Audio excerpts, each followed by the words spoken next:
Hey everybody, I'm Gary Palmer Jr., you're you, and together we're minting coins. Just like Africa had the opportunity to skip the expensive technology of cumbersome landlines and infrastructure and go straight to cell phones, Africa is in the unique opportunity to skip the bank lines and go straight to Bitcoin. Let's discuss.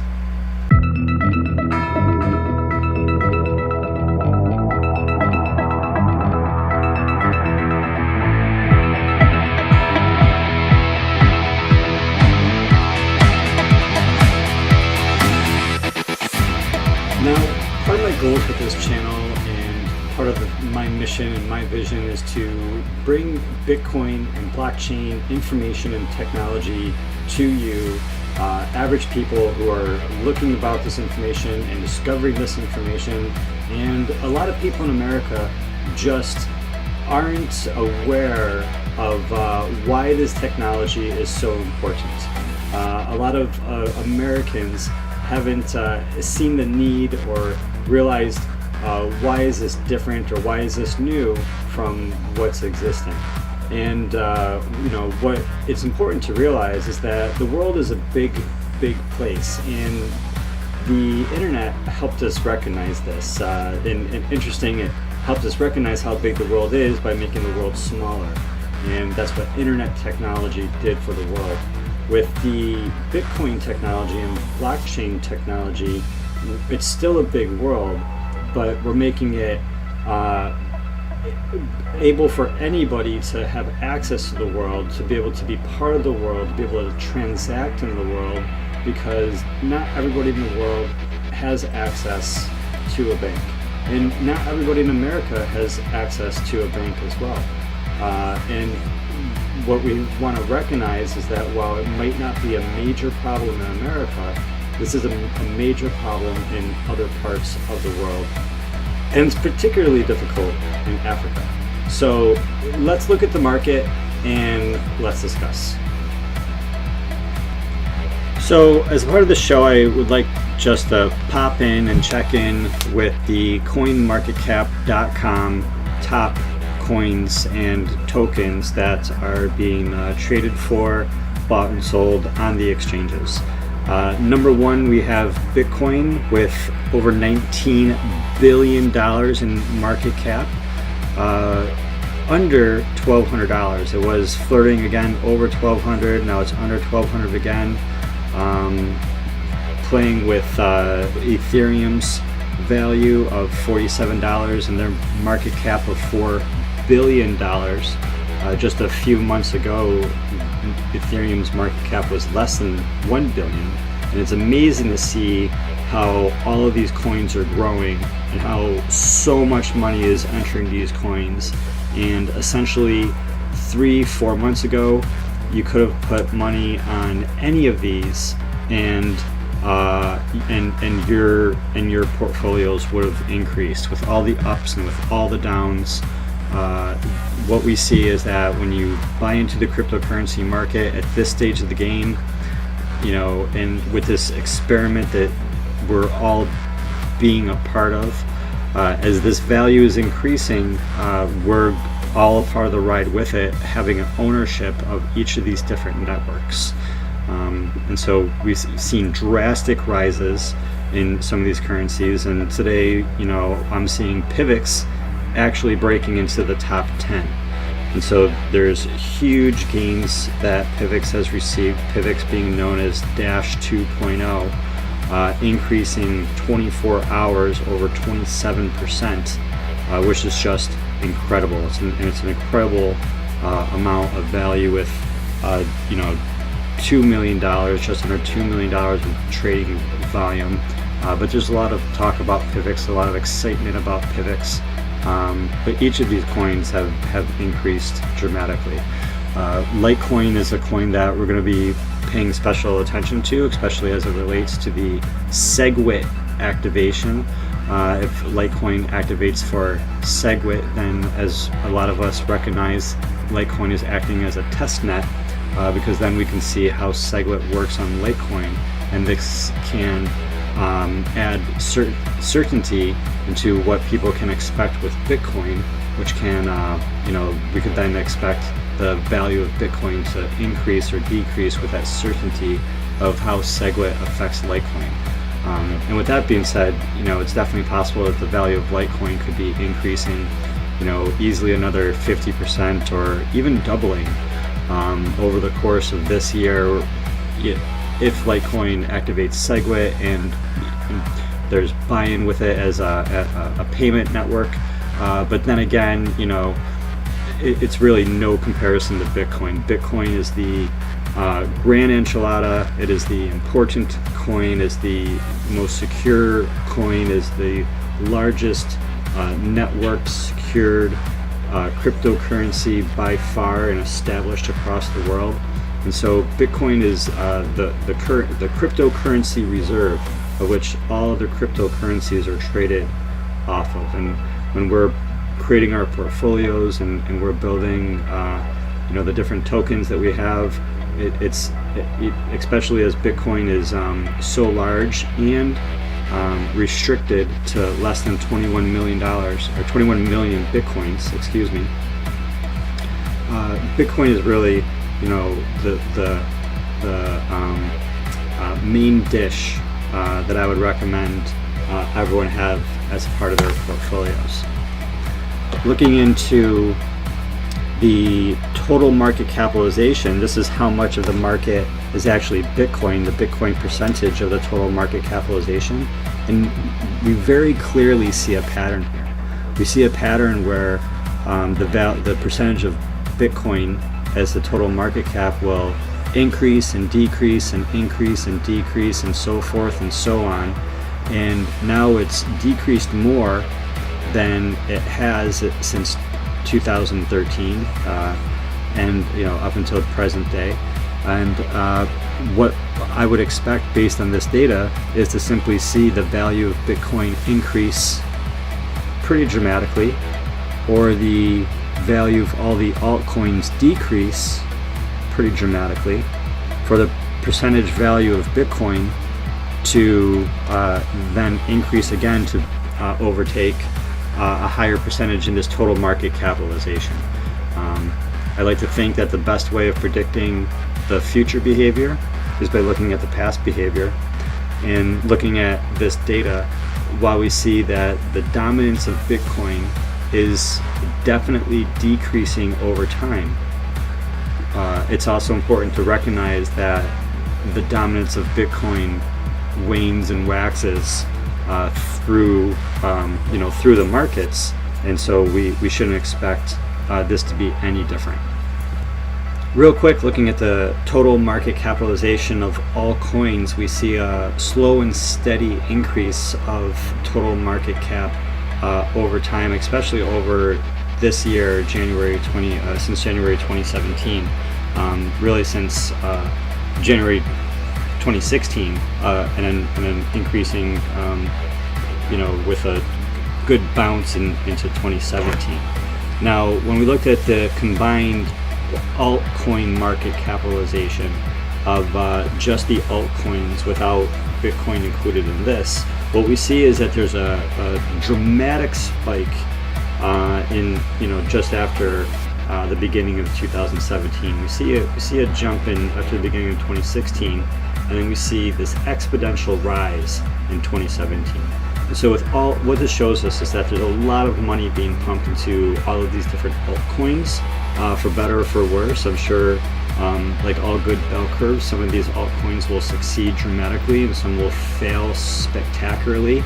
And there might be several in the middle that just have a good run over several years until they eventually, fade as better technology replaces it. But this is just important to recognize that as there's so much more money that's been pumped into all these different altcoins, that we want to really buy and hold onto the Bitcoin.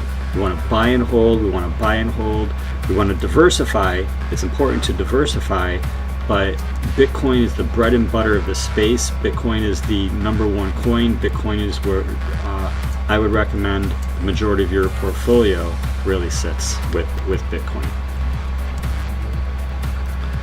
So before we get into the news, I just wanted to show everyone that the percentage of Americans without bank accounts is declining. So the percentage of Americans with bank accounts is increasing. More Americans are having bank accounts. And why is this? Well, this is because there's lots and lots of Americans that have not been able to have bank accounts since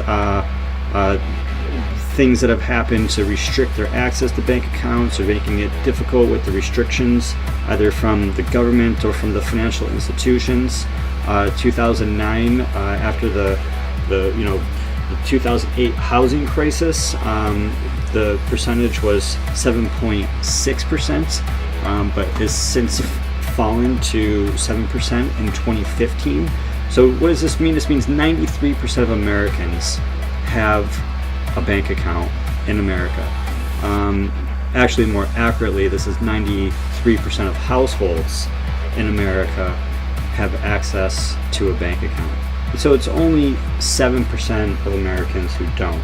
And that's interesting because, not having a bank account, it isn't a problem for many people, and so there's not as strong of a urgent need for anyone to need to look into Bitcoin. If you're very happy with your Windows PC, then why would you ever have a need to look into a Macintosh, right? It's not going to be until maybe you're looking for specific software or video editing software, or maybe you're getting hit with too many viruses from that are targeting your PC, or you're hearing about the Windows hack that the NSA and WikiLeaks has announced that the NSA and people all over the world can essentially hack any Windows machine, and people have their cryptocurrency wallets on their Windows machine. Maybe then you have a reason to start looking up Apple products. But and it's the same here. With 93% of Americans having bank accounts, and then I guess being happy with their service, or not recognizing the nickels and dimes that they're losing to all these different ATM fees and transaction fees and bounced other fees or low balance fees. So many fees. The majority of these banks are making the majority, or at least significant portions of their revenues from fees. And so the banks want more Americans to have more bank accounts, and they want everyone in the world to have a bank account, so then everyone in the world can pay these huge fees. And these fees, while they exist inside the blockchain to send money or to send cryptocurrency, they're not to the level or to the difficulty that it is with the banks. So looking at the inflation rate as well, the current inflation rate for the United States is about 2.4% for the 12 months that ended in just March 2017. This is brand new data published yesterday, April 14th, by the U.S. Labor Department. And the current inflation rate in America over the last 12 months is 2.4%. So what does that mean? That means that your $100 from 1 year ago can purchase $2.40 less than what you could have then. So if you were gonna fill up your cars for the month, and say it took $100 for that bill, then now it's it's only $97.60, but that's still $2.40 from just 1 month ago. And if you had that money in your bank account, you're going to get not 2% from having it in your savings, or 0.4%, or even a half of that. You're going to get 0.05%, a nickel of 1%. And so even everyone that has their money saved up in their savings account and their banking accounts, every year your money in your bank account is losing money. So not only the bank's making all these fees from your bank accounts, but then you're actually losing, your money is being essentially stolen through the mass weapon of inflation. And these latest statistics from the U.S. Labor Department published yesterday, showing us that the current inflation rate at 2.4% is just amazing. So we'll get updated data again. The next release for updated data is May 12th. And so May 12th we'll get this information to get the next inflation rate. But looking at the inflation rate over time, it doesn't look good. It's just the inflation rate is up, and this is definitely painful for all of our pocketbooks. Moving into the news, looking into the cryptocoinsnews.com. Bitcoin in Africa, just looking into and getting insights from one of the largest exchanges in Africa. And so looking at the percentage of banked Americans, we have 93% of Americans who are banked, and our percentage inflation rate, is 2.5%. But in Africa, with a survey of the countries that were looked at, 326 million people, representing 80% of the adult population in Africa, do not have access to bank accounts. This is a huge number of humans who cannot get access to a bank, cannot put their money in a bank, cannot get loans or savings or do any of the basic banking activities that 93% of Americans take advantage of every single day. Not only that, but they have their fiat dollars that their governments are printing, that their reserve banks are printing. But we see huge inflation rates, just as we have in Europe a few times over, and Asia, and South America and America.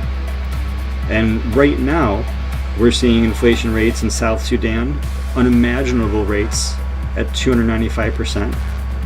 Egypt at over 12%. Governments are plundering the riches through inflation. And this is making it very, very difficult for people to manage their resources when the value of their money is decreasing at an extreme rate. Now it's hard for us to feel this in America, where our, as we just went over, our inflation rate is only 2.5%. But 2.5%, for us, 2.4%, that's a lot of Americans would say big deal, so 12 months ago, it's $2 less, whatever. Some Americans might say that. Can you imagine, the same $100 from 12 months ago only having a buying power of $70 or $50 or $20? So that's what we're seeing in Africa. And so what folks are recognizing is, with so many Africans who are unbanked and with such high inflation rates, I'm sure they're high in interest rates as well, that Africans could move straight to a cryptocurrency or a bank of the future, as they're saying in this article, Luna, or as we've heard about in other news, Humanic or Human IQ. Or they can just have their own Bitcoin wallet, their own Bitcoin address, and hold their own Bitcoins. And I know it's Africa, but technology is becoming increasingly less expensive, increasingly more prevalent.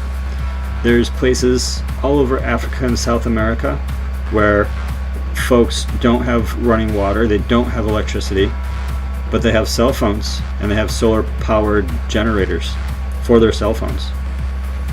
They've skipped the cumbersome infrastructure and technology of landlines across point A's to point B's and gone straight to cell phones, and they could skip over the bank lines and go straight to Bitcoin.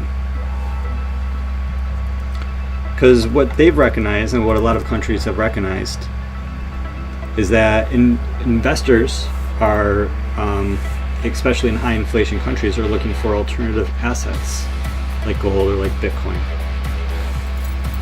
And that there's an inverse correlation when a country's stock market goes down, or when a country's exchange rate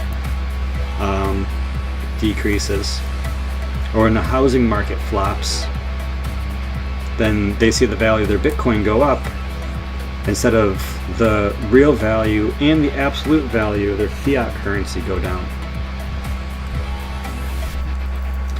And so it's just a huge opportunity for all these people, for over 300 million people, to go straight to Bitcoin that has an inverse correlation with all countries' fiat currency, just like gold, except it'd be easier for them to hold on to. Because gold is heavy and can be easily stolen.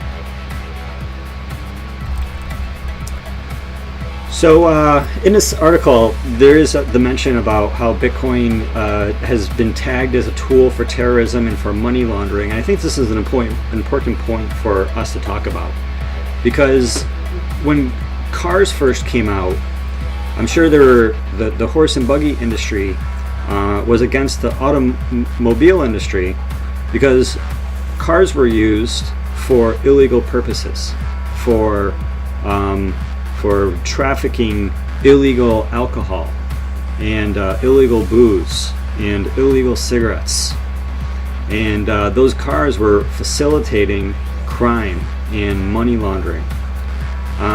But I think they realized that it didn't make sense to make cars illegal. Just like this article is pointing out how Twitter and cell phones are also used to facilitate crime, but we don't make Twitter and cell phones illegal.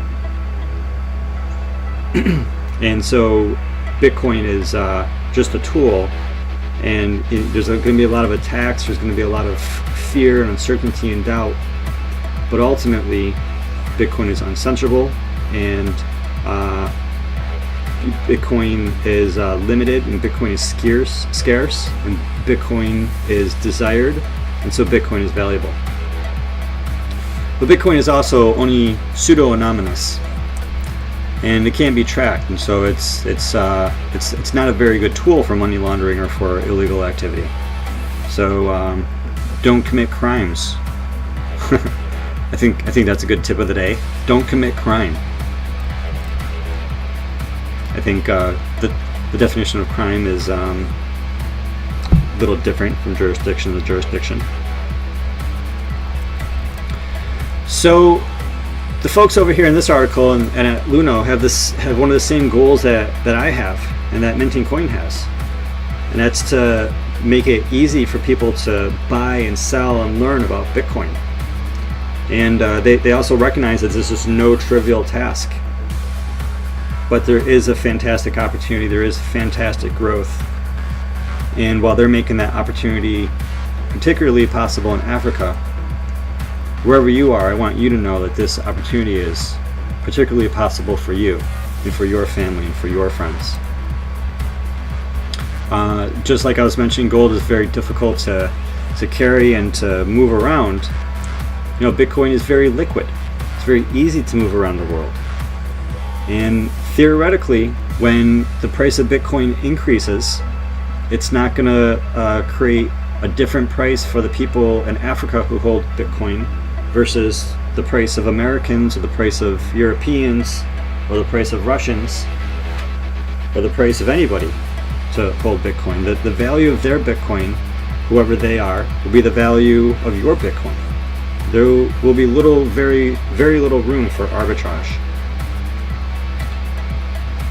And this is going to provide additional opportunity for all of these Africans to increase their wealth, just like it's going to give opportunity for you to increase your wealth, because the value of the Bitcoin theoretically would be increasing as the value of the fiat of currency decreases because more of the dollars are printed, and because inflation is increasing by 2.4% over the past 12 months and robbing you of your value.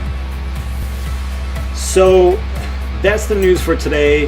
Very interesting. Earlier this month, we saw that Japan is making Bitcoin a legal form of payment for people and businesses, buyers and sellers, consumers and producers across every business and every person in the country of Japan. News back and forth about how soon we're going to see Bitcoin legalization with the privacy, with the open, with no privacy in Russia, but nevertheless allowing all people and businesses in the country of Russia to have wallets and to obtain Bitcoin and to increase the amount of Bitcoin, that Bitcoin resource that's flowing into their communities. And in today's news, we see the amount of Bitcoin and the Bitcoin adoption being increased in Africa with what we can presume to be an incredible rate, as their inflation rates are sky high, unbelievable, as their the value of their currencies are decreasing, as corruption and crime are increasing in those areas. Bitcoin is something that they can have trust in. Bitcoin is something that they can have faith in, that the value for their family and the value for their lives is secure, because they know that they can trust Bitcoin. They know that everyone is on the same page, that it's a ledger that everybody shares, and that they can simply make a transaction from point A to point B and know that that value is going to be there or get there or come to them because they're using the Bitcoin and blockchain technology. And we want to recognize this isn't a problem everywhere. Bitcoin isn't needed everywhere. But at the same time, cars weren't needed everywhere either. And if you had an opportunity to invest into the Ford Motor Company back when, you didn't, your children's children wouldn't need a car necessarily in your mind, then, you would still be doing very, very well to have purchased into the Ford Motor Company at that point. So with that being said, thanks for showing up. Thanks for sticking around. Thanks for listening. Tell me what you think. What do you think about Bitcoin adoption where you live? Is Bitcoin important where you live? Is there a need for Bitcoin because there's too many banks and the banking fees are too high? Or is there a need for Bitcoin where you live because there's no banks and the inflation rate is going through the roof? Share that with me, and so help me understand what life is like where you are. So with that being said, thanks for coming. Hit that like button. Feel free to subscribe to get notified when I send out the next video. Be part of the community, and thanks for showing up. If you have any questions, comment below, and I will talk to you soon. Thanks. Have a good day.